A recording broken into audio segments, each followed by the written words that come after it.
Gravação iniciada, presidente. Ok, Isaías, obrigado. Colegas, após o intervalo, vamos dar seguimento à nossa sessão de julgamento do período da manhã do dia 14 de janeiro de 2021. Nós estávamos julgando, tínhamos até concluído já o julgamento, eu só não li ainda o dispositivo final, que vai constar na ata, do item 263 da pauta, do contribuinte Hélio de Carvalho. Então, colegas, vai ficar consignado na ata o seguinte dispositivo, item 263 de Hélio de Carvalho. Tá? Acordam os membros do colegiado, por unanimidade de votos, em não conhecer do recurso voluntário, uma vez que o não conhecimento da impugnação por intempestividade não foi questionado no recurso, e, por maioria de votos, em conhecer de ofício a ocorrência da decadência, cancelando-se integralmente o crédito lançado. Vencidos os conselheiros Francisco, Renata e Dene, que não conheceram da decadência. Designado para redigir o voto vencedor, o conselheiro Gregório. Votou pelas conclusões a conselheira Renata. É isso, né, colegas? Esse foi o item 263 da pauta. O item 264 é repetitivo do item 263. O 263 é paradigma para o item 264.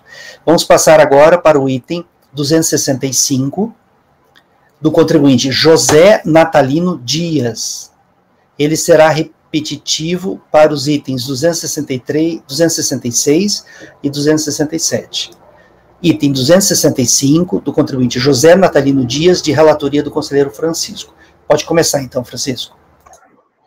Ok.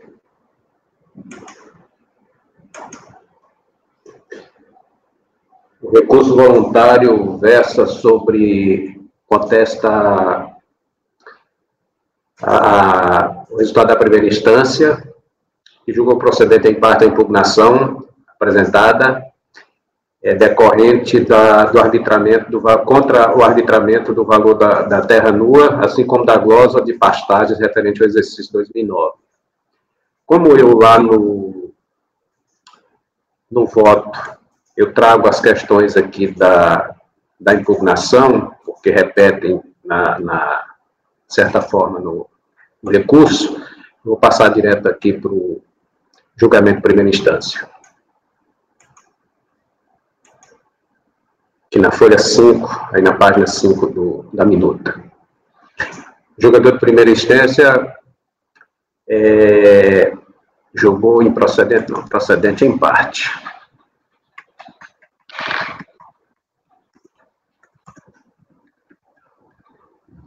A contestação do impugnante nos seguintes termos. Retificação de declaração sobre procedimento de fiscalização.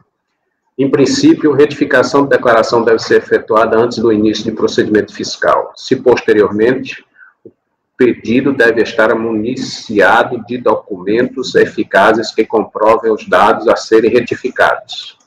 Isso aqui é a emenda da decisão de primeira instância. Área isenta não declarada e não comprovada, floresta nativa. Para que a distribuição da área de imóvel não informada na declaração possa ser considerada na impugnação do lançamento, esta deverá estar acompanhada de comprovantes das alegações, principalmente para as isentas, como laudo específico das áreas preservadas, averbação na matrícula, se for o caso, ato declaratório ambiental, entre outros. Área utilizada pela atividade rural, pastagem, comprovação. É possível rever o lançamento se os argumentos de impugnação estiverem embasados em documentos comprobatórios. Valor da terra nua, VTN, laudo técnico.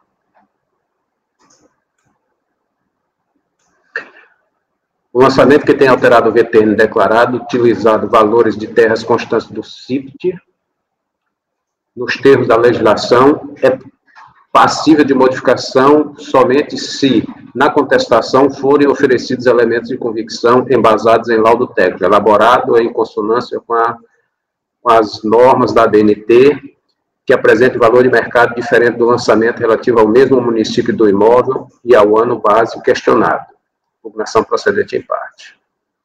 Aí, em seu recurso voluntário, eu destaco aqui o que é relevante para a solução da controvérsia. O contribuinte alega nulidade do lançamento por falta de intimação prévia do sujeito passivo, aduz que o valor da autuação ofende o princípio constitucional do não confisco e do direito de propriedade, que a declaração também deverá ser retificada para considerar as áreas isentas.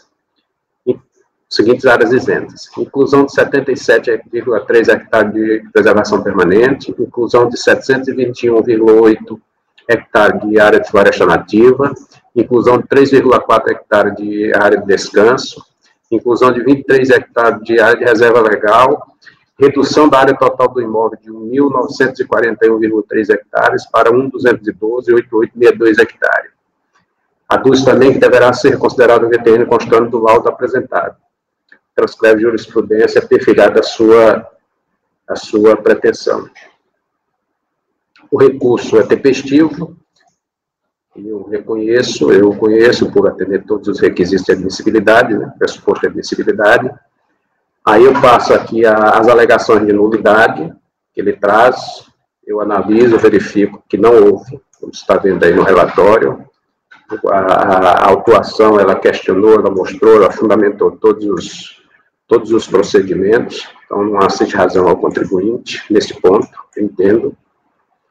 E aí, já venho direto aqui para o mérito, como é um julgamento um pouco diferente, o contribuinte basicamente pretende retificar quase que totalmente a sua declaração, aí eu faço aqui uma contextualização para facilitar a compreensão dos colegas. Inicialmente, está nesse quadro aí, na folha, página 8, a autuação inicial era, ele declarou área de pastagem de 1.455,30, a fiscalização gozou integralmente por falta de comprovação. E o valor da terra nua, ele declarou 335 mil e ele foi arbitrado em 3.595.210. Isso aqui foi o que foi objeto do lançamento. Matéria não contestada do recurso voluntário. O recorrente discorda parcialmente da declaração recorrida, da decisão recorrida, não se insurgindo contra a glosa remanescente da área de pastagem. Então, a área de pastagem, que era essa área inicial aqui, ele não recorreu. Então, isso aqui está definitivamente julgado. O valor do imóvel, ele recorreu. E aí, juntamente com a pretensão de retificar. Então, já vou lá para a delimitação da questão. Aqui eu faço uma síntese. Aqui na página 9, na minuta. Consoante visto no relatório, embora a área de preservação permanente, a área de floresta nativa, a área de reserva legal, a área de produtos vegetais, a área de descanso e a área total do imóvel não tenham sido objeto de autuação, o julgador de origem admitiu retificá-las em sede de impugnação. Desse modo, no mérito, foram consideradas a área de produtos vegetais, de 195,6 hectares, a de pastagens, de 333,3 hectares, sendo as demais afastadas por falta de comprovação do cumprimento das formalidades legais exigidas, laudo de avaliação A, da averbação da RL. Assim considerado, já que a glosa remanescente da área de pastagem não foi objeto de contestação no presente recurso, o dissenso instaurado restou limitado ao VTN arbitrado, como também à pretensão de retificar a reportada de TR para inclusão de 77,3 hectares de área de preservação permanente, inclusão de 721,8 hectares de área de floresta nativa, inclusão de 3,4 hectares de descanso, inclusão de 23 hectares de área de reserva legal, redução da área total de 1.941,3 hectares para 1.212,8862 hectares. Essa é a pretensão dele.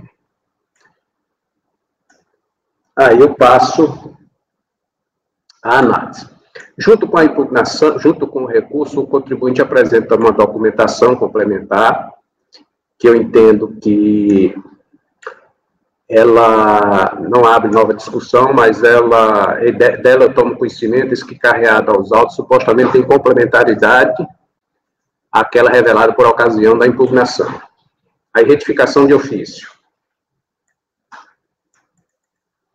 Embora mencionar a pretensão somente tenha sido suscitada na fase impugnatória, já que conhecida e parcialmente negada no julgamento à qual, há de se analisá-la sob a tutela do princípio da verdade material decorrente da legalidade tributária, fundamento basilar do sistema tributário nacional. Contudo, ressalta-se que o lançamento regularmente impugnado somente poderá ser alterado quando comprovada a existência de evidente erro de fato. Este é o ditame visto no CTN, artigo 145, combinado com 147, parágrafo 2º. Aí eu trago a legislação. Eu retorno aqui, eu remeto novamente ao julgamento de origem, lá, estou na página 11 do voto, da minuta. Nesse sentido, o julgador de origem não admitiu a integralidade da retificação pretendida pelo recorrente, tanto por falta de comprovação de existência em si das referidas áreas, como pela ausência de apresentação tempestiva do correspondente ata. Aí, ele traz aqui, da área total do imóvel. Para modificar esses dados de TR, além do laudo técnico elaborado de acordo com a BNT e acompanhado de ART, a impugnação deve estar municiada com certidão de matrícula do imóvel, ou pelo menos de comprovante de providência, georreferenciamento junto ao INCRA para atualização cadastral, como protocolo do pedido, entre outros documentos oficiais. Ou seja, o laudo técnico por si só não é suficiente. Aliás, este documento técnico apresentado com a impugnação não consta de assinatura do profissional que o elaborou e nem está acompanhado de ART, fatos que o tornam definitivamente ineficaz para o fim buscado. Isso aqui eu estou fazendo uma tradução de excertos lá da decisão recorrida, da área total do imóvel e da área de preservação.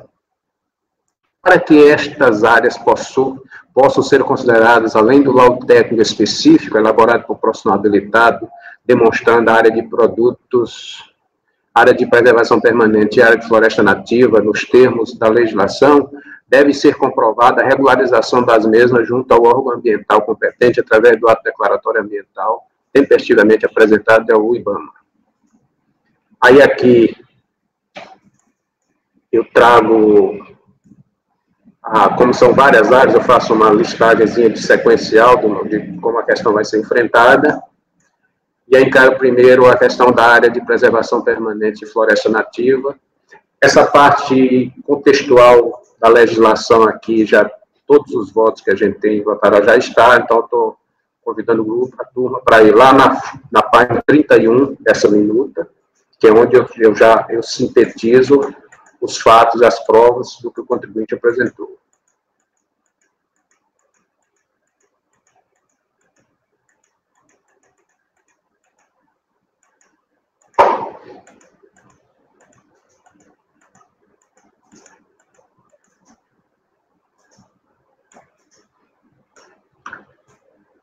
Depois dessa contextualização, que eu deixei de ler porque a gente já leu isso em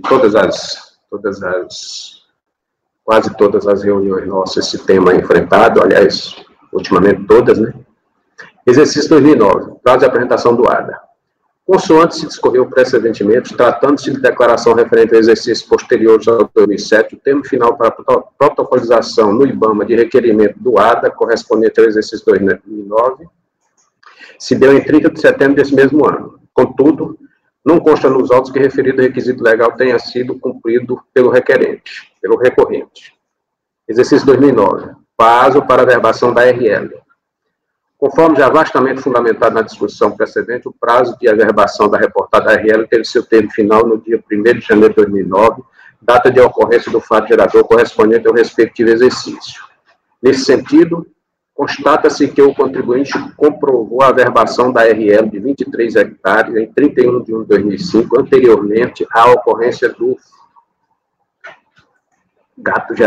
fato gerador correspondente ao referido exercício, conforme documentação anexada aos autos. O processo digital foi 172. Área de descanso.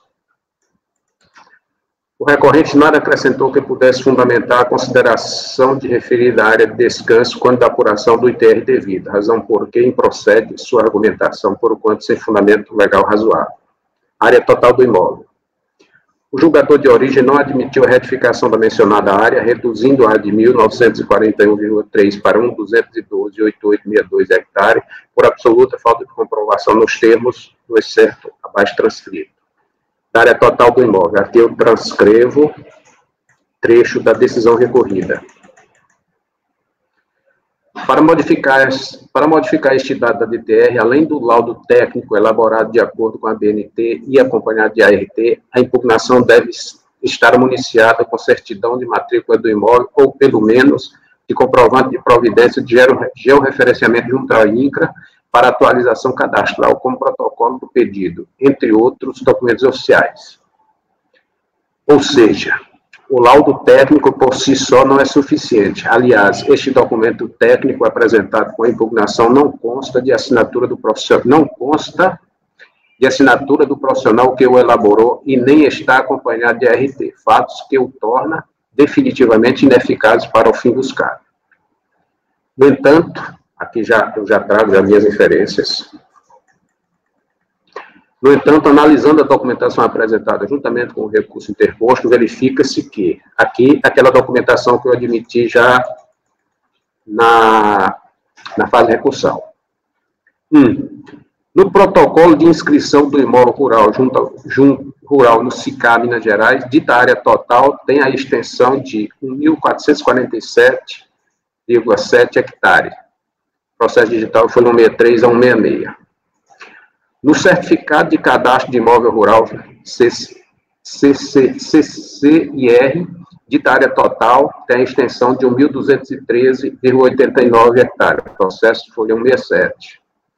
Na certidão de registro de imóvel, consta a área de 1.426 que, após redução das alienações realizadas, resta a extensão de 1.183,533 hectares. Processo digital 169 a 173. No laudo de avaliação, dita área total tem a extensão de 1.212,8862 hectares. Processo digital foi 193 a 212. Ante o exposto, a alegação do recorrente tem procedência, motivo por que a referida área deverá ser retificada de 1.941,3 para 1.212,8862. Eu estou admitindo essa área do laudo, esse laudo aqui foi 193 a 212, porque eu entendo que nesses outros documentos ela se apresenta, inclusive, em maior extensão. Então, eu entendi razoável compreender a existência dessa área, a redução dela, dessa extensão de 1.212,8862. Arbitramento do ETN.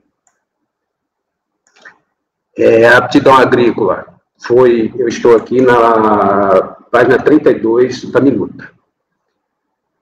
O VTN foi arbitrado considerando a aptidão agrícola do imóvel, conforme o processo digital folhas 20. Essa parte de contextualização da legislação já é de conhecimento, já é de notório conhecimento do grupo. Eu também remeto lá para onde eu concluo, na página 38. Nesse contexto, vale consignar que o laudo de avaliação apresentado na fase recursal igualmente não atende aos requisitos exigidos para o afastamento do arbitramento efetivado. A exemplo, faltou a comprovação documental das informações nele constantes, assim como ele traz referências de imóveis localizados em municípios diversos, cujos preços de mercado têm por referência o mês de outubro de 2012 e não 1º de janeiro de 2009. Portanto, procede a argumentação do recorrente, porquanto sem fundamento legal razoável. Processo digital foi 193 a 227. E aí ele trouxe uma jurisprudência que não nos vincula, também já é notório, e aí eu remeto para a conclusão, na página 39.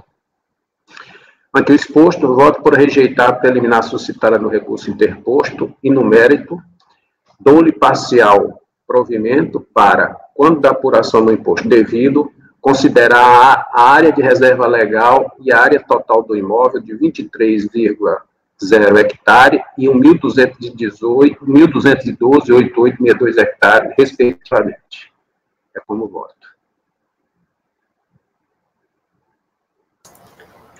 Ok, Francisco. Colegas, o conselheiro relator, então, em relação ao item 265 da pauta, está dando provimento parcial ao recurso voluntário, reconhecendo 23 hectares de área de reserva legal. Na declaração do contribuinte não tinha área de reserva legal, né? A DRJ reconhece a possibilidade de se reconhecer essa área, só que para a DRJ faltou comprovação, né? E aí para o Francisco foi trazido comprovação com recurso, e ele está reconhecendo, então, 23 hectares de área de reserva legal. E está reduzindo o valor da área declarada. O contribuinte que tinha declarado, né, 1.900 e tanto de área, né, Francisco? Isso aí não foi objeto de autuação. Essa questão também... Isso. Também, ele só pede... ele tinha declarado, ele pede, mas não foi objeto de atuação. Isso aí não... Dessa redução. Uma diferença muito grande, né, ele ter colocado na declaração, né? Aí o contribuinte, então, informou uma área de quase 2.000 hectares, e no recurso ele alega que essa área é bem menor, né? Ele traz documentos, cada documento tem uma área, né? Engraçado, né? Você tem uma área e não sabe exatamente o tamanho da tua área. Não bate nada. Aí eu peguei essa do laudo, que ela ficou... As que tem documentos públicos comprovando ali estão maiores, né? Então eu estou entendendo razoável essa aí. Tá. Isso eu tenho a impressão que vai... É a do laudo, né? Essa aí que é a do laudo. Esse laudo que veio aí com o recurso. Certo. Então, o Francisco, então, está reduzindo o tamanho da área total do imóvel de 1.900 e tantos hectares para 1.212 hectares, de acordo com o laudo apresentado.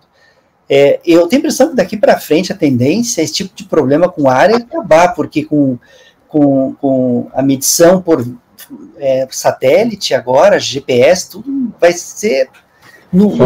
Só que só está obrigatório acima de 100 hectares. Áreas menores de 100 hectares não precisam ainda.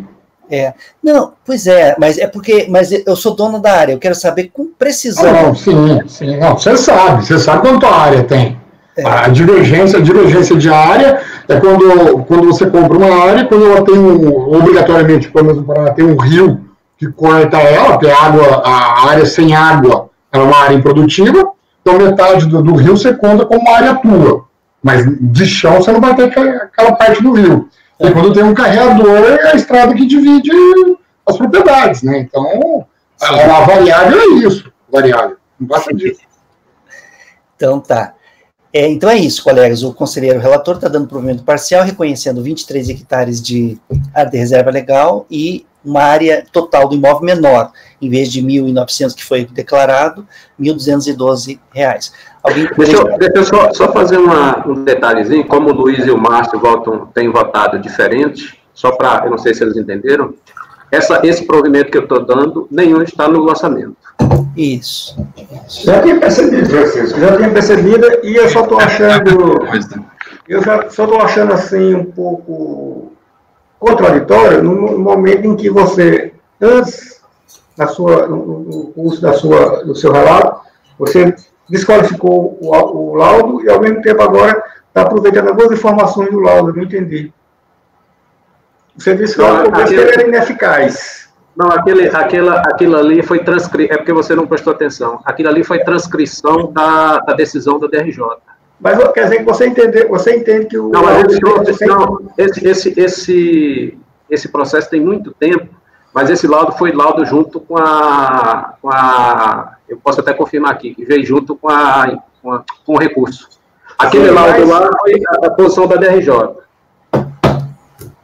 Mas o laudo, pelo que eu vi, ele não tem assinatura, não tem RT, não tem nada. E qual é a validade dele? O laudo enfrentado pela DRJ. Vamos olhar esse novo laudo.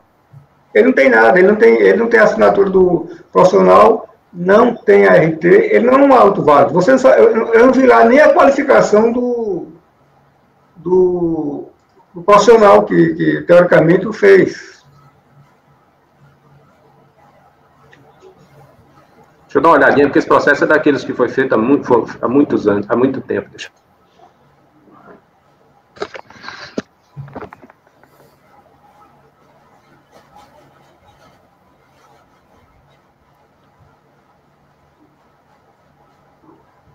Tem uma RT aqui, viu, Luiz?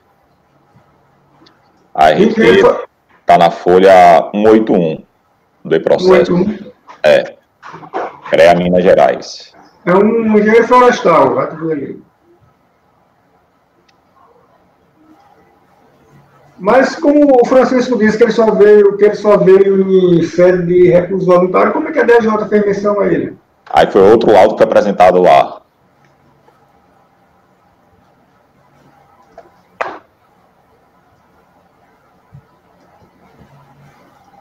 Na verdade, esse RT, são vários. Começa na página 174.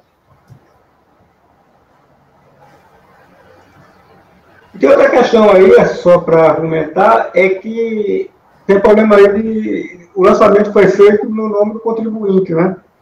Mas houve um falecimento aí, né? Foi antes do lançamento, foi depois. Eu vi Nesse caso também? Eu não sei se eu estou vendo aqui errado, mas deixa eu ver aqui. Eu vi É porque no voto do Francisco, lá em cima, quando ele identifica o interessado, ele bota como espólio o recorrente. Espólio de José Natalino Dias. Aí eu estou supondo que seja realmente um espólio o recorrente, né? E eu vi em algum lugar aí Aí a gente cai naquela questão da análise da legitimidade, da natureza se houve ou não identificação de jeito passivo, é uma matéria relevante para ser apreciada. Porque pode ver, gente, que o lançamento é feito, o sujeito aqui, identificação de jeito passivo, é José Natalino Dias, aí tem o CPF do cidadão. Certo? Aí o que acontece? Esse lançamento, ele foi constituído em novembro de 2012. Mais precisamente em 19 de dezembro de 2012. Aí, se é um espólio, significa que pressupõe que a pessoa faleceu. A impugnação já foi apresentada pelo espólio. Já foi apresentada pelo espólio, né? Então, tem você está vendo alguma informação, Gregório, acerca do falecimento do titular? Estou avançando aqui. Essas questões, assim, parecem tolas, mas elas são relevantes, sabe? Porque em sede no caso de haver... No caso de haver, assim, execução fiscal, por exemplo, essas filigranas que parecem irrelevantes, elas se assomam de uma relevância imensa, porque esse sujeito passivo é perdoável na CDA. Tá? Isso pode ser alegado em execução, e pode ser alegado em presecutividade, e essas mudanças de titularidade em CDA, o judiciário é bastante refratário a isso, né? Bastante refratário. Por isso que a gente tem que ter um certo cuidado quando eu já ouvi aqui, em ocasiões mais remotas, um determinado colega dizer que isso aí podia mudar a qualquer hora a titularidade lá da CDA, pelo amor de Deus, não é bem assim, né? Nas folhas 119 e 120, tem a declaração ITCD causa-mortes. Declaração de bens e direitos. A declaração foi transmitida pelo espólio.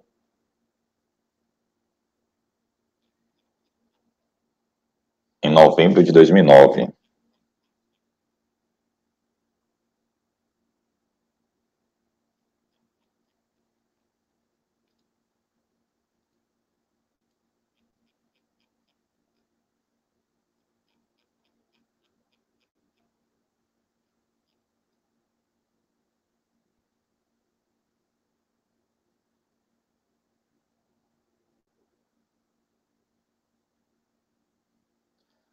O óbito foi em 2008. Outubro de 2008.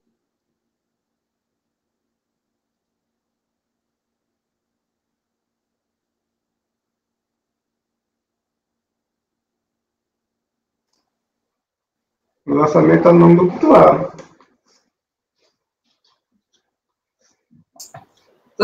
Estou falando aqui no mudo. Teria sido lançado contra o espólio, porque o lançamento foi em 2012. Isso dá problema? Pode dar. Numa eventual execução fiscal, pode ser alegado identificação de jeito passivo. E lá na CDA não tem muita conversa. Perde-se o lançamento. Por isso que é relevante assim, ele prosseguir tudo certinho, assim, desde o começo. Acho que o lançamento aqui eu não sei.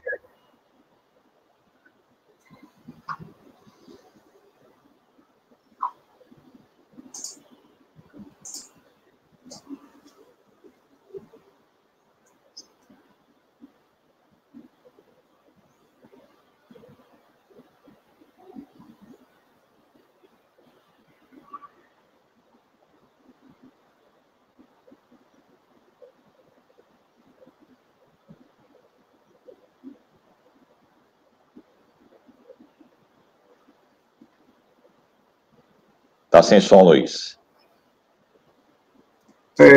Ainda bem que você notou eu falando aqui sozinho, tá olhando para o tempo, não. Olha só, voltando aqui por. Então, se o fato gerador ocorrer em janeiro de 2009, significa que o titular da propriedade já estaria falecido. E a declaração foi feita lá na frente, em setembro, quando já deveria ter sido informado o nome do efetivo titular, que seria, no caso, o espólio, né? Em resumo, eu estou vendo ainda a prima faixa, assim, a primeira, assim, uma primeira prima óptica, num primeiro momento, que nós temos uma identificação de jeito passivo, que no meu entendimento pode ser considerado assim, formal, porque não se sabe até quando o fisco não teve acesso a essa informação, né? Se não foi declarada a ele essa informação. A obrigação seria de quem permitiu. Porque quem permitiu a declaração fica claro que não foi o contribuinte, né? Que ele já não existia fisicamente entre nós. Então, então foi o espólio. Então, o espólio tinha a obrigação de ter informado isso. Mas isso aí é somente um elemento para apreciação aí de vocês, a questão da legitimidade aí do lançamento. Colegas, alguém mais quer fazer algum comentário? Podemos iniciar a votação? Rodrigo, deixa eu só concluir aqui, eu estou olhando as RTs que tem aqui, só um minuto, só para fechar aqui, para responder essa pergunta do Luiz aí da RT.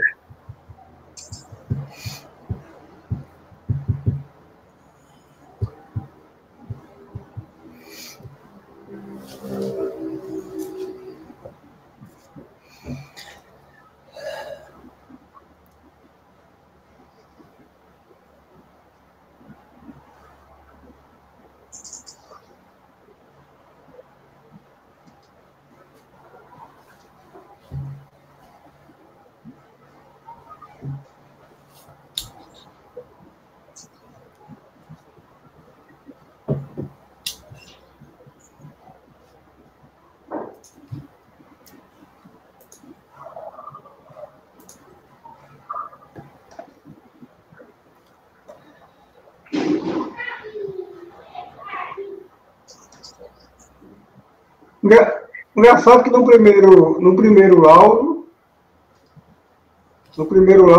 a titularidade do imóvel está atribuída a outra pessoa, né? Você viu isso aí, Gregório? Não. No primeiro laudo, o laudo de declaração, a solicitante é Maria Pereira dos Santos, proprietário Maria Pereira dos Santos. O primeiro laudo. Ô, Luiz, gostaria de pedir... Esse é o primeiro não, Luiz. O primeiro é o outro. Está no espólio mesmo. Não, mas a impugnação está assinada por Maria Pereira Santos. Deve ser inventariante, né?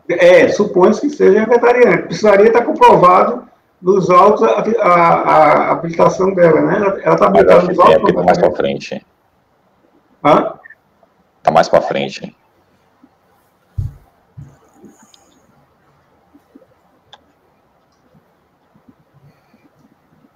Luiz, não quer pedir vista do processo?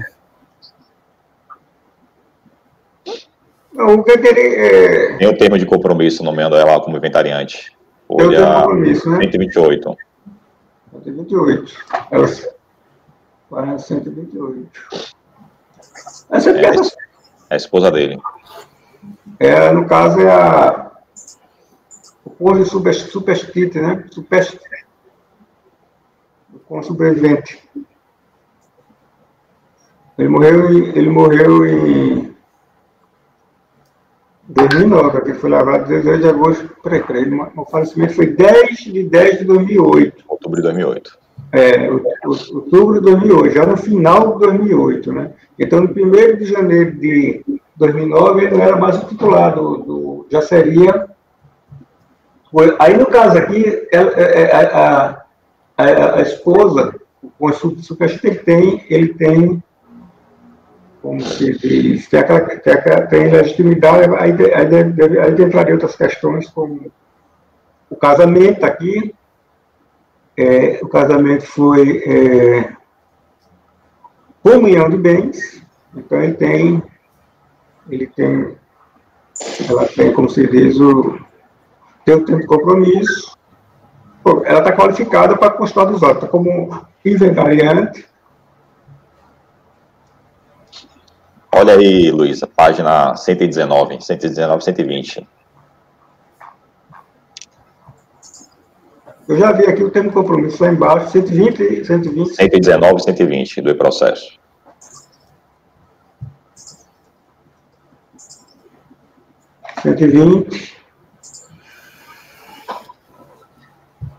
Imposto, permissão, causa morte. Ela está passando aqui bens.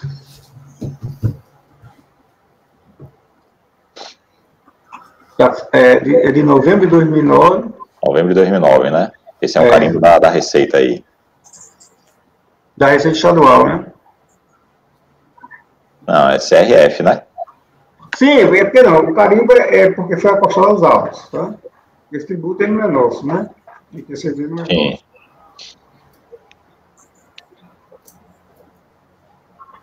Mas esse está passando bens aqui, está passando a Fazenda Bebedouro, está aqui. Isso, o primeiro bem declarado aí, que é o item 1, é justamente esse aqui. Então, nessa data, mas a Receita só tomou conhecimento 16 de novembro de 2009, né? Sim, o lançamento foi em 2012. Foi em 2012. Mas a declaração, mas perceba, Gregório, a declaração tem que ser, ela foi entregue quando? Ela foi entregue aqui, a declaração do ITR, a DITR foi entrega da entrega, 22 de setembro de 2009. Então, quando foi entregue, a declaração quando foi entregue, a pessoa já era falecida, quase um ano depois, né? Ela foi entregue em 2 de setembro de 2009. Ainda devia ter a obrigação de ter passado. E foi passado para ela em 16 de 11 de 2009. Bom, para mim está claro que tem um erro de identificação de direito passivo, um erro material, um erro de natureza formal aqui, tá? Porque ela foi entregue antes e a Receita só tomou conhecimento da transferência dos bens 2 meses após, em novembro. Então, não haveria como...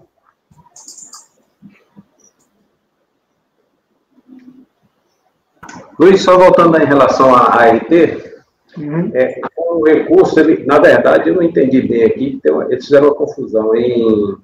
Na folha 174 a 176, tem um elaborado por um técnico agropecuário, tem pagamento, isso foi em 1 de 9 de 2014, ele encontrou 1.213,93 hectares, e o RT está quitado. Aí isso está em nome do spoiler. Depois, em seguida, já vem em nome da senhora Maria, foi 177, feito por um engenheiro florestal, 28 de 2 de 2013. Também a RT está pago, já com 1.212,88. Esse do spoiler foi quem fez qual foi o profissional, Francisco?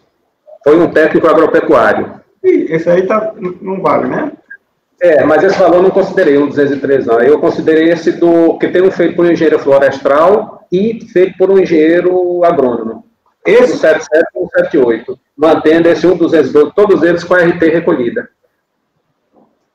Folha 177, você pega aí engenheiro 177, 178 e 179. Aí 179, esse mesmo técnico volta a fazer outro. Aí ele retorna e encontra a medição dada pelos engenheiros, essa que a gente considerou, de 212,88. Agora, essa questão aí que vocês estão levantando, isso aí eu não analisei. Isso aí de legitimidade, não foi questionado nada também, então foi suscitado agora. Mas isso é matéria de ordem pública, não precisa ser questionado. Uhum. Não, tranquilo, mas eu não percebi isso aí no voto.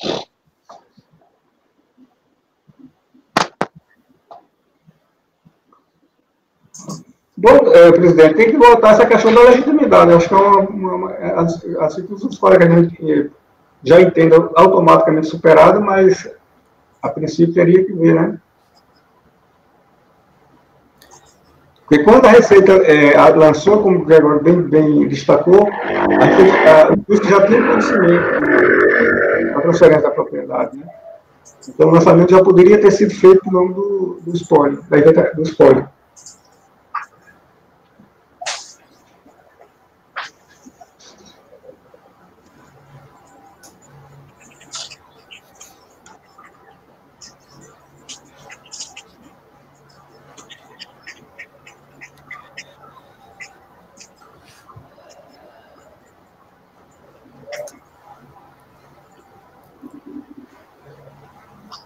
Vocês não querem pedir vista desse processo? Estou vendo que assim, vocês estão com bastante assim, dúvida, né, em segurança, talvez, não querem pedir. É porque há muitos elementos, há muitas variáveis para ser analisado. O processo não é tão simples de avaliação, não. Inclusive, tem uma CDA aqui, que também não... Gregório, você não quer pedir vista, Gregório? Bem, eu tenho condições de votar, mas se o colegiado quiser, posso pedir vista, não tem nenhum problema. Agora é o seguinte, olha só, eu também tenho condições de votar, mas eu estou levantando... Me liga a moto aí, alguém, por favor. Eu estou levantando aspectos que tem forte influência na análise. Por exemplo, a CDA que tem aqui é exatamente em relação a esse débito que a gente está analisando. É do fato gerador é o fato gerador de 2009, 1 de janeiro de 2009. Ela foi cancelada, essa CDA. Foi lavrado o termo de revelia, não identificaram o protocolo. A inscrição foi indevida, então. Foi isso. Agora perceba que a CDA está no nome do contribuinte, do DECUSES. Já seria um vício aqui, né? Quando fosse... mas acho que, como o Gregório já está em condições de votar, eu acho que a gente tem que votar. E quem achar que precisa de vista, pede vistas. Eu ia dizer isso aí. Eu acho que é isso que a gente tem que fazer. Eu fico incomodado com esse negócio de quando chegar no último lá, não, fulano vai pedir vista, então volta para todo mundo pedir vista. Vou primeiro pedir vista. Eu acho que isso não é legal, sabe? Porque às vezes os outros estão em condições de votar e de repente não votam porque... né? Acho que vista é uma questão muito pessoal, é questão de respeito a possibilidade ou não de ser votado. Então, se for o último que pedir vista, não tem problema, todos votam e o último pede vista. Tá. Então, tá bom, vamos lá.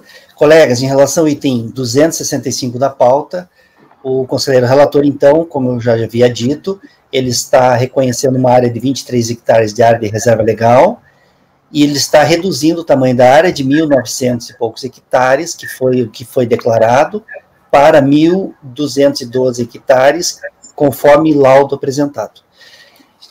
Gregório, como que você vota? Vou divergir, vou cancelar o lançamento por vício material em face do erro na identificação do direito passivo.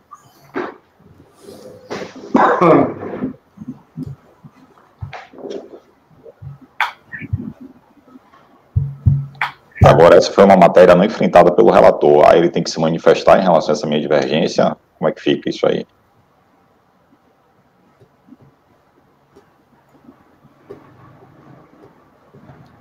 Acho que se você for vencedor, você vai acabar tendo que se manifestar quem for fazer no voto vencedor, não? Eu também acho. Isso é matéria de ordem pública. Não, eu vou deixar o grupo. Não, veja bem, está em votação. Eu vou deixar o grupo votar. Isso. Porque eu posso mudar minha opinião no final, posso mudar. É isso, perfeito. O Francisco já deu a opinião dele, é 1 minuto. Ele pode, inclusive, se adaptar ao fim, ao cabo. Esse voto não é definitivo dele, assim, pode. Tá, tem natureza de 1 minuto ainda, mas pode ser definitivo. Mas ele já deu a opinião dele, acho que não tem que voltar para ele agora. Márcio, como você vota? Ante os fatos apresentados e a discussão também travada, eu acompanho a divergência, presidente. Renata? Eu também acompanho a divergência. Rafael? Divergência. Luiz? Luiz ficou em dúvida, mas eu vou acompanhar a divergência. Divergência. Ana? Divergência. Eu acompanho o relator. Vai acompanhar a divergência. E a Ana já votou? Divergência.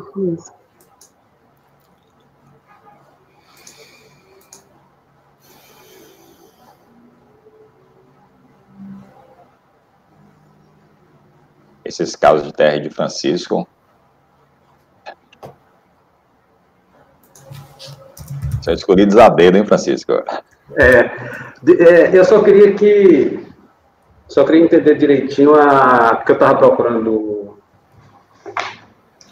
aqui a questão da RT, quando você estava discutindo essa legitimidade. Qual a página que está aí? Só para eu entender direitinho a justificativa da divergência, Gregório.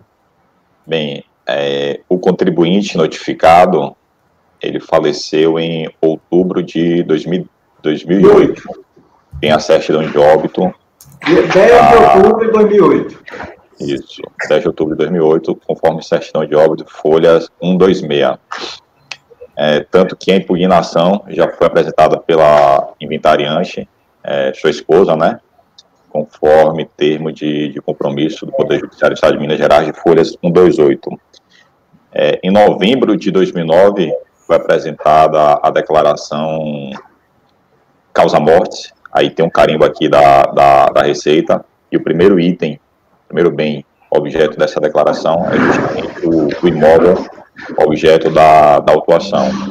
Então, apesar da declaração do ETR ter sido apresentada ainda em nome do contribuinte falecido, o fato é que já era de conhecimento da Receita, enfim, o óbito do mesmo e respectiva transferência do bem para o espólio. Acho que é isso. Estou observando, viu, Gregório, que o tempo de compromisso, ele foi bem rápido, assim, foi cerca de 40 dias após a morte do titular. Ele é de 20 de novembro de 2008. Tá. Quer dizer, ela se tornou inventariando desde... Mas só para entender, a declaração, quando ela foi apresentada em nome do contribuinte, que é como está no auto. Ele não atualizou, ou seja, ele não cumpriu a determinação da lei. Que ela deveria ter sido apresentada em nome do espólio. Não, mas pessoal, aqui tem uma variante, Francisco. Quando o Gregório bem observou, quando a Receita lançou, a Receita já sabia que não podia mais ter lançado nele. Certo? É diferente da situação anterior. Aqui a Receita já sabia. Ela já tinha conhecimento que os bens, da transmissão dos bens, tem lá o TCD, o causa-mortes, 16 de novembro de 2009. A Receita já tinha esse conhecimento desse fato. Diferente daquela situação anterior, que a Receita não tinha essa informação. Mas aqui ela tinha informação. Então, mesmo tendo sido apresentado o nome do decus, do antigo titular, mas quando a Receita foi lançar, ela já podia ter lançado direto o nome do espólio, porque ela já sabia essa informação. Ela já tinha essa informação. Já era a informação do conhecimento dela, Receita. Se eu não tivesse, agora, eu não vejo muita diferença dessa situação com aquela outra lá, porque quando foi lançar, a declaração ela é revisada e a fiscalização ela parte dos dados da declaração. Ela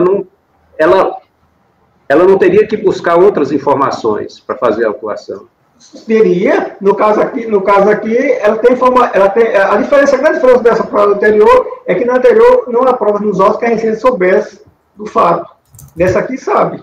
Essa aqui está pronta. Sim, mas essa prova vem para os autos quando? Antes do auto? Junto com a impugnação. Junto com a impugnação. E tem um carimbo. Junto com a impugnação. Qual é a folha aí, Gregório, por favor? 119 e 120. É justamente depois da autuação, né? Bom, eu vou manter o meu voto.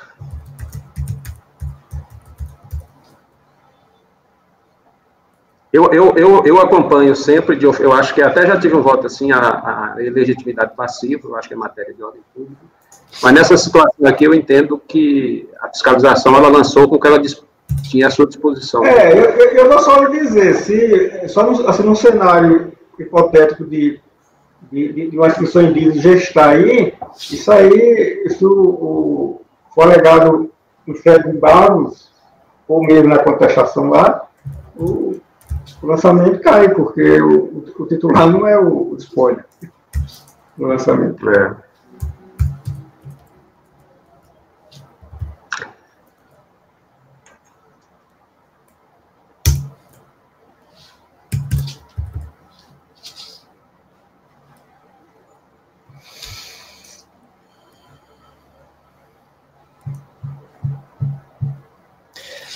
Gregório, você está anulando o lançamento? A ideia, você não, assim, o teu voto seria no sentido de anular o lançamento. Sim. Por vício formal? Vício material. E legitimidade passiva. E legitimidade passiva. Bem, veja, nesse caso aqui, a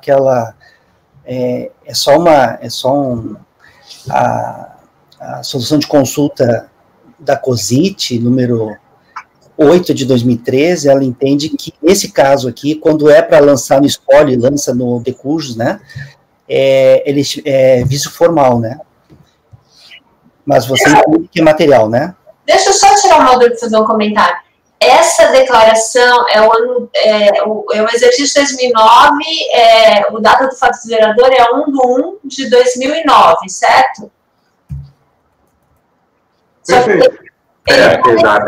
Então, ele faleceu em outubro de 2010, certo? 2008. 2008, exato. 2010. Então, talvez não tivesse nem dado tempo ainda dele fazer o inventário e transferir esse bem. Mas os bens foram transferidos, foram transferidos em novembro de 2008. Tem o ITCD lá. Em novembro de 2009. Deixa eu só... Novembro de 2009. O ITCD, o termo de compromisso aqui é 20 de novembro de 2008. Então ele não tinha como declarar isso na... Esse ponto ele não tinha como declarar isso na DITR de 2009 como no nome do espólio ainda. Isso. Deixa eu só dar uma olhadinha dele. Tem uma súmula, agora que eu lembrei, tem uma súmula que trata disso. Deixa eu ver o que ela diz aqui.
Luiz, eu vou designar você para fazer o voto vencedor. Não faço isso não. Segura um pouquinho, deixa eu só... Quem levantou essa questão toda, Luiz? Não, mas o Gregório já tinha visto também, o Gregório já ia... Você não fez... Se eu tivesse visto, o Gregório ia ver, a divergência é do Gregório. O Gregório é que é o cara para escrever. Não me incomoda de fazer o voto vencedor, presidente. Se quiser, para não ter discussão, para a gente continuar a sessão, para não ficar... Luiz, a gente tem que dividir aqui o ônus, né? Cada um, o Gregório já pegou alguns, todo mundo. E você que levantou a bola, né? Então... O ônus do Gregório é porque a capacidade que ele tem de identificar eventuais falhas no processo. Então, ele... Capacidade essa que não chega nem aos pés da sua. Não, esse argumento aí é meio suspeito, porque você está querendo se defender, é argumento de defesa. Mas é um voto simples, até porque a matéria já se prontificou a fazer aí. A matéria de fato da legitimidade da sujeição passiva e decorrência de lançamento no espólio, decorrência de lançamento no falecido quando deveria ser no espólio, já é matéria pacificada, a gente conhece a natureza do vício, é só mesmo pontual os elementos. Para aí, gente, eu daqui a pouco eu vou mudar meu voto aí, eu estou querendo dizer uma súmula aqui. Eu nem estava vendo que isso ia acontecer. Os documentos, só faltam os documentos probatórios, então. Mas calma, se o Francisco for mudar a voto, não vai ter voto vencedor. Então, aí eu não sei mais o que eu vou fazer da vida. Que dramático. Você deixa de ter um ônus, volta para o relator. Presidente, não é melhor pedir uma vista de mesa, antes de proclamar o resultado, para o Francisco analisar essa documentação? Porque se ele for mudar o voto dele, se ele for acompanhar o entendimento majoritário da turma, a gente vai ficar... Não, mas não foi majoritário. Ele está procurando uma súmula aí. Eu sei que tem uma súmula que trata disso. Mas se tiver, tem lá no RPF, viu? Sim, mas se tiver no RPF, a gente pode entender que é aplicável aqui. Spoiler, né? Mas não tenho certeza se tem, não. Tem. Tenho certeza que tem uma súmula que trata disso. Súmula do CARF? Sim. Eu nunca vi, não, mas eu conheço essa solução de consulta que o Dani resgatou aí. Essa solução de consulta eu conheço, mas súmula do CARF eu não conheço, não. Será que eu estou enganado? Para mim eu vi isso. O Dani sempre toca nessa solução de consulta quando a gente está falando dessa legitimidade passiva. Talvez de tanto ele falar, você tenha incorporado como um anunciado de súmula aí. Essa solução de consulta número 8 da COSIT de 2013, ela trata do que é vício formal e vício material.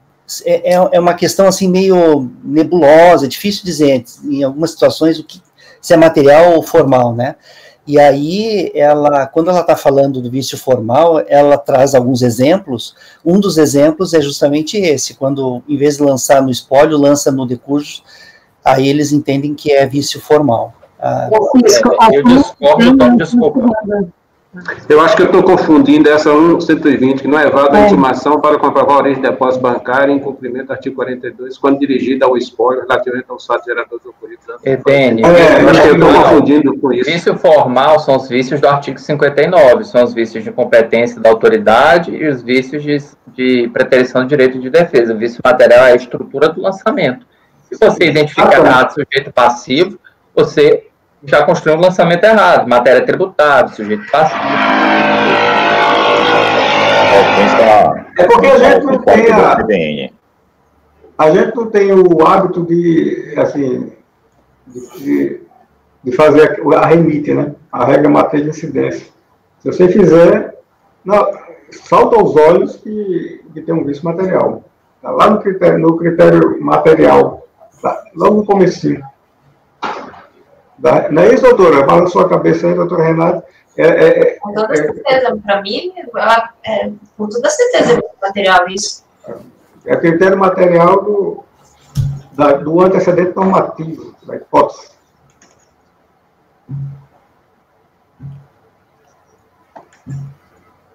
Mesmo para quem não é adepto ao construtivismo, lógico, ser humano, a regra matriz de incidência ela é bastante elucidativa. Quando a gente tem dúvida, assim, quando eu tenho dúvida, eu construo uma assim, rapidamente, para eu ver os elementos.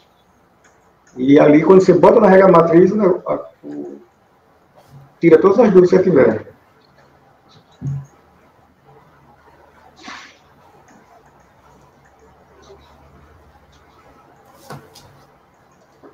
Dito isso, Francisco ainda está checando? Eu estou olhando esse documento da Folha 119 e 120. Olha só, é só uma observação assim, que eu acho bastante válida. Sempre que houver alguma notícia nos autos de falecimento da pessoa, é fundamental a gente checar a legitimada passiva, sabe? Olhar o histórico das datas. Quando aparecer em algum lugar essa informação dos autos. Não quer dizer que existe a ilegitimidade, mas é um sinal de alerta assim, para a pessoa ir. Eu estou aqui nessa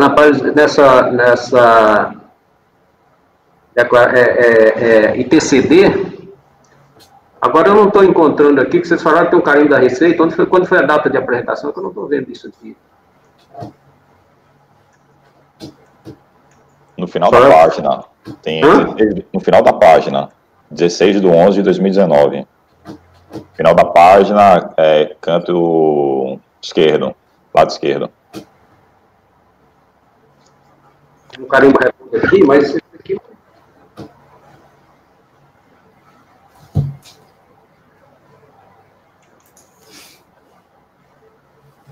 Esse 16 é a data do preenchimento. E na outra página também tem, né? O mesmo carimbo. Sim, mas não tem data que isso foi entregue. A data de entrega. Vocês estão vendo aí? Que essa aqui é a data de preenchimento, beleza. Aí tem um carimbo sem data, né? Que tá até ilegível, SRF.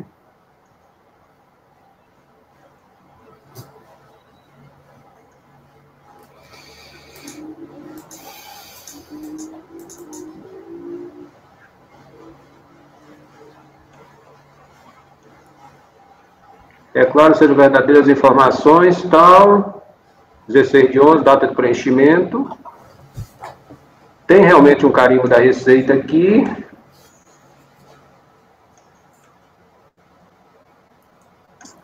Luiz, você está mudo, você está falando sozinho. Essa ilegitimidade passiva, ela não foi questionada no processo, né? Mas isso é matéria de ordem pública, super.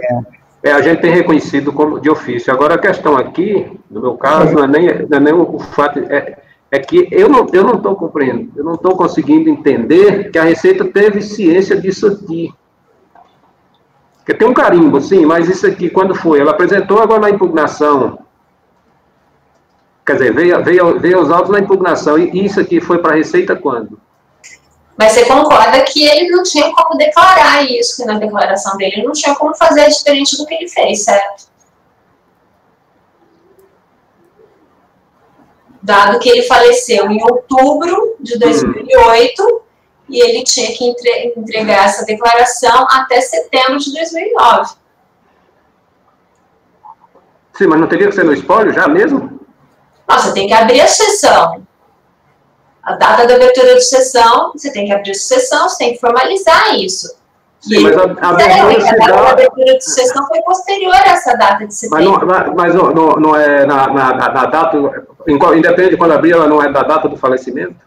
Não, quando se transmitem os bens, mas você tem que formalizar isso, você tem que abrir a sessão, e isso tem que passar formalmente, você tem que fazer isso em juízo, você tem que abrir a sessão, isso tem que ter o inventariante. Você não pode simplesmente nomear o inventariante sem fazer isso formalmente.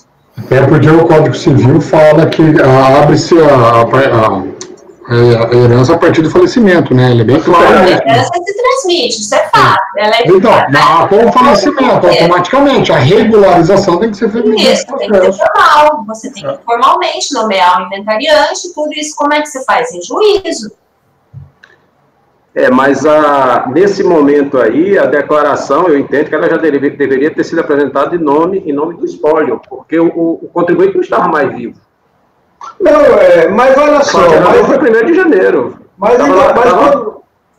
Independente de inventariante, independente de nomeação de inventariante. Sim. Mas, vamos votar, presidente. Já foi votado, né? Se tivesse um carimbo aqui, que a Receita tivesse recebido isso com antecedência, a data de recebimento, aí eu iria compreender que a Receita teria essa informação. Mas isso veio com a impugnação com um carimbo sem data. Não se sabe se isso foi carimbado na data da impugnação. Não se sabe.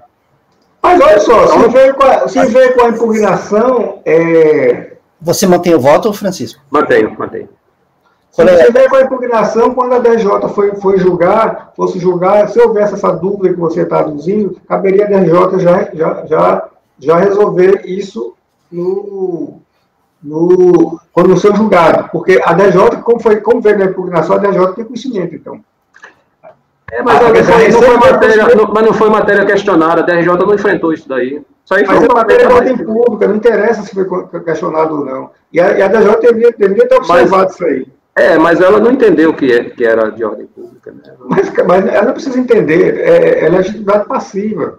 Ela tem a obrigação de observar isso daí. Do mesmo jeito que a gente está fazendo aqui, está olhando os detalhes, quando a pessoa for julgada, tem que observar isso daí. Se tem uma informação, se vê na impugnação, aí eu vou discordar de você, dizer que você disse que a Receita não teve ciência, teve sim, no julgamento de primeira instância. Já tinha essa informação. Se houvesse essa dúvida que você está alegando, teria que ser levantado nesse momento. Se a DJ não observou uma matéria de ordem pública, não legitima o procedimento, sabe? Não, a questão é com o que tem no processo. Eu não estou entendendo, eu não estou compreendendo essa ocorrência. Esse é o fato. Porque se eu estivesse compreendendo, eu acompanhava, porque eu voto a legitimidade passiva de ofício. Já teve um voto que eu fui relator. Nesse caso, sim, o que eu estou dizendo é que a Receita teve conhecimento quando da impugnação. Então, essa matéria não poderia ser passada ao lado pela DJ. Não, mas eu trouxe os documentos. Ó, Luiz, por suposição, apenas por suposição, se o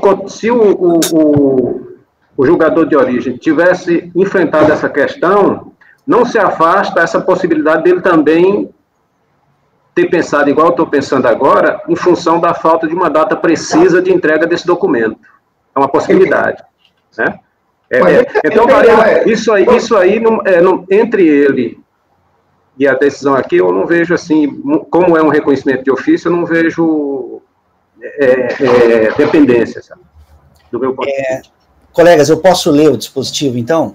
Todos já votaram, né? Posso ler, para ver se está de acordo com o que a turma decidiu? Colegas, vejam só, em relação ao item 265, porque já está dando o horário, às 13 horas, a gente tem que ir almoçar.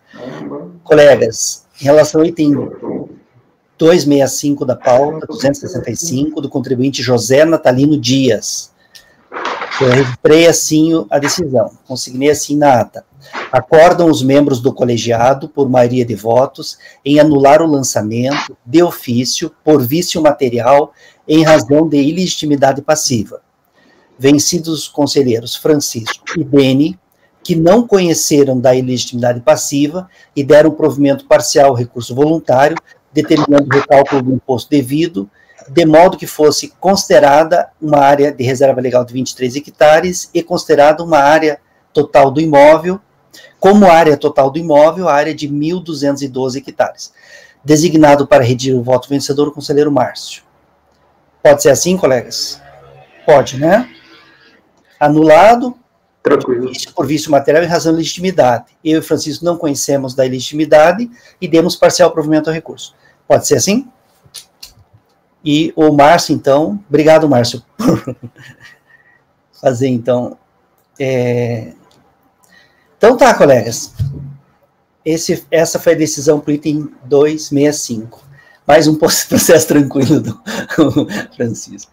Esses são esses antigos que foram ficando, né? Então a gente vai pegando eles. E dá até uma dificuldade maior que a gente não lembra, né? Você tem que buscar, olhar você olha lá, mas depois já esquece, mistura de um com o outro. Né?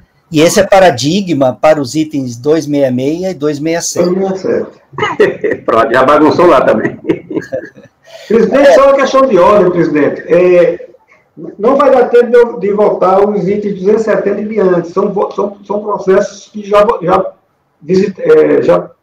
apareceram em várias pautas.